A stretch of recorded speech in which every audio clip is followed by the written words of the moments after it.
All right, start of the new week for Bitcoin, and there was actually a Bitcoin conference in Miami. It was Bitcoin Conference 2021 on June 4th and 5th. And if you want to listen to any of those talks, you can go to YouTube, Bitcoin Magazine. They actually have the first day live stream and the second day. It's over 9 hours and 8 hours, but then they also have all the talks uh, split up. So if you see someone specifically that you want to listen to, you can. I know Michael Saylor and Max Kaiser were there. Jack Mahlers from Strike.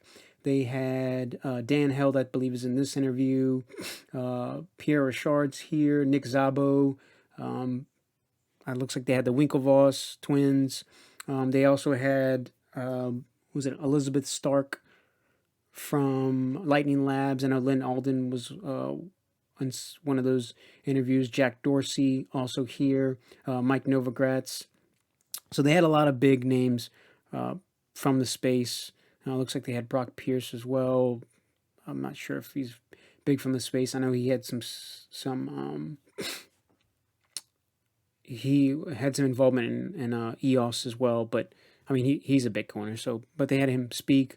So yeah, it's a lot of good information about the space. There was also an announcement that I think it was on the second day, El Salvador is actually going to make Bitcoin legal tender. It didn't really cause Bitcoin price to go up. It's a small country. There's 6.5 million is the population. How many of those individuals are actually going to use Bitcoin? Because from my understanding, the U.S. dollar is widely used there. So, but a lot of there's a lot of remittance that goes from the United States to El Salvador. And everybody knows if they tried to send money to another country, the remittance fees are extremely high, where El Salvador is going to have the ability to use Strike, set people up with the Strike app, and then they will be able to send remittances in Bitcoin from the United States to El Salvador. That's was my understanding. I guess since it's going to be legal tender, I so the bill is going to be introduced this week. That's why it says may become. So, but if that bill passes, and it's from what I understand, it looks like they have a lot of support for it. So it's going to pass, from what I understand. But they will, I guess, they'll have prices. They'll have goods and services in Bitcoin with Bitcoin prices. So it'll be so many Bitcoins for something. The information that they shared was good, but they didn't go really into the weeds and discuss the specifics. But I guess we'll find out if that bill passes exactly how they plan to incorporate this, how the citizens ultimately demand. I mean, they're the market, so I would think that if they're trying to adopt this, they would listen to their citizens on how exactly they plan on using Bitcoin, and then businesses and stuff will kind of try to build. And Strike, from what I understand, is going to really have a big hand in this to help incorporate Bitcoin into their economy. So it's good. It's going to be cool. It's going to be neat to see what comes out of that. So like I said, Bitcoin price really didn't kind of move on that. It is a big announcement. It's a whole country, even though it's a small country. It's a whole country that's gonna potentially make this legal tender by the end of the week once that bill is introduced. But we're on a 9. We have already had a low. What I'm expecting over the next, say, 2 to 3 weeks, I think we consolidate. We'll print a red 1 as long as we close above 34.78 next week. So I think we'll consolidate around the mid 30,000s, and then we'll see what happens. There is some bullishness that's kind of developing. The funding rates, the market's pretty much net short on every time scale, and that's happening on the lower levels. The funding rate, we usually counter trade this. The CMF is rising on the daily, and we've had we've had a rebound right at zero on the CMF, which could, which is indication that we had some buyers come in. They're starting to have some good support at this area. And our volatility, even though we did have a big move, we can look at the Bollinger Bandwidth and see that it's kind of relatively the same. Even on the daily, it did increase since we fell, but then we've consolidated, and that's had it go down almost as low as whenever we were at the top consolidating. A lot of people felt like we would break out. Um, we didn't. It was kind of odd. In this area, I was talking about like, okay, we broke out green three above. I mean, green four above green two. We didn't come back and retest this nine. We did here, and then price fell out. Um, Kind of the beginning of all the Elon tweet stuff. That kind of really started in May. But there was a sell off here, found support on the lower areas, consolidated, and then we fell. We were recovering, and then we kind of just fell off. So, but we'll see. It looks like we're getting support here. CMF's building up. I think we're still going to be relatively boring. Maybe this week is only plus or minus, like 3 to 5%, unless there's some news that comes out that just kind of catches everybody off guard and is either good, massive bullish news or bearish news. But as of right now, our short-term moving averages has rebounded. I'd like to see this level off over the next 2 to 3 weeks. I know our hash rate, our hash ribbons, the hash rate had gone down. The hash ribbons are actually showing this, but we had some minor capitulation, and this, that was basically China FUD, further regulating mining. So those announcements came, and I believe those came here, and then that started to recover, and then, we can look at the hash rate and see kind of when that China FUD was. So that's here, right? So that happened here, right at the peak, and that was May 13th. So yeah, right around same time, pretty much, that we had Elon Musk tweeting about energy. We also had China FUD. So it all came out like within days, really, no more than a week apart. So we had some minor capitulation there. This hash ribbon represents that.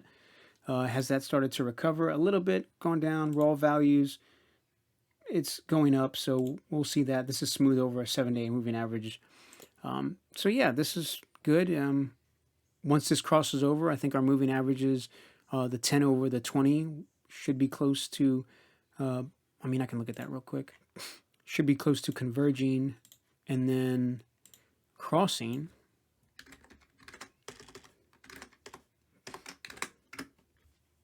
Yeah, so they're converging right now.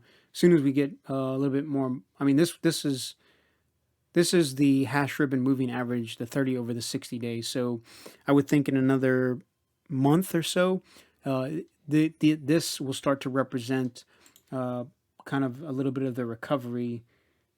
Overall on a 7, let's see on the 30-day. 30-day, it's still going down. So until this starts to rebound, our hash ribbons will still be in this red area. That'll give more than enough time for our 10 and 20-day moving average, because they're already recovering because we're consolidating at this lower level. So if we see hash rate start to recover, which we are on the shorter, on the day to 2-day time spans, once we start to see this recover on the 7-day, this will start to compress, and then we can see this cross. These will most likely already start to cross, even if we just continue to to consolidate down here. Like I said, our CMF starting to go up. The market is starting to become net short, believing more and more that we're potentially entering the end of the cycle, or that was the top that we printed back here in April. But our moving averages are recovering. We'll see what happens. Based on where we're at in the cycle, we are 100% out of our position, but we're waiting for this to recover to re-enter.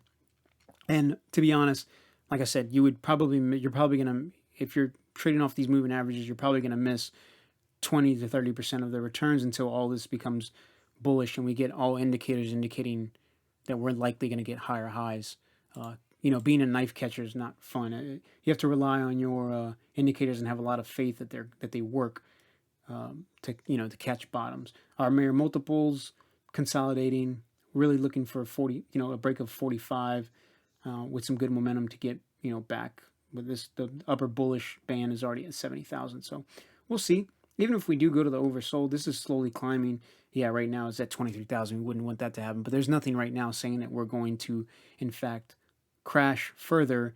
I'm looking more for 1 to 3 weeks of consolidation, and then we'll see where we're at. We'll have to reevaluate. But right now we're just kind of neutral. I'm neutral. Not bullish, not bearish. There is a little bit more bullish indication in some of our indicators. A little bit less bearish, but it's neutral at best. So we're just neutral. So, and then the other thing I wanted to cover real quick, I didn't cover the last time, was marijuana stocks. Our moving averages are starting to go up. Looks like we bottomed. There was a 9 here. We didn't quite. Oh, I need to delete this. No, it was an 8. So we had an 8. We didn't quite reach a 9, which is okay because we can really bottom on a 6. It would have been nice if this 8 would have been just as low. We're cautious. We're getting momentum here. Our CMF has not quite started to turn. It's actually going down. And on the daily, it's just consolidating. We hit a 7. This could be the top. This is right here showing that this is resistance. Until we break, essentially, I would say the upper band of this 9, this 2335, this area is going to be major resistance. But our moving averages are indicating that we're getting more buyers, which is good. I like to see our CMF go up, but not happening yet. But so, yeah, just put this maybe on your radar. Could be an area where we start to see some good momentum because we did have a weekly close above the prior weekly close with our short-term moving average moving above our intermediate term. So that would have got us 15% in of our total capital allocation to this asset. Not quite 25% because the short term didn't go above this longer term, but we could kind of be okay with our entry because we had a close above the prior week high and kind of really above some of the highs that have been set since all the way back since, beginning of April, where we saw this sell off. So this is obviously resistance. We'll see how it goes. And then after that, our next resistance levels will be based off of these Fibonacci areas, 16 and then 26. And then we can do some further analysis. But we can wait, just showing that this needs to be on our radar and be aware of it. If we want to allocate some capital to it, we could. So yeah, so that's it. And thanks for watching.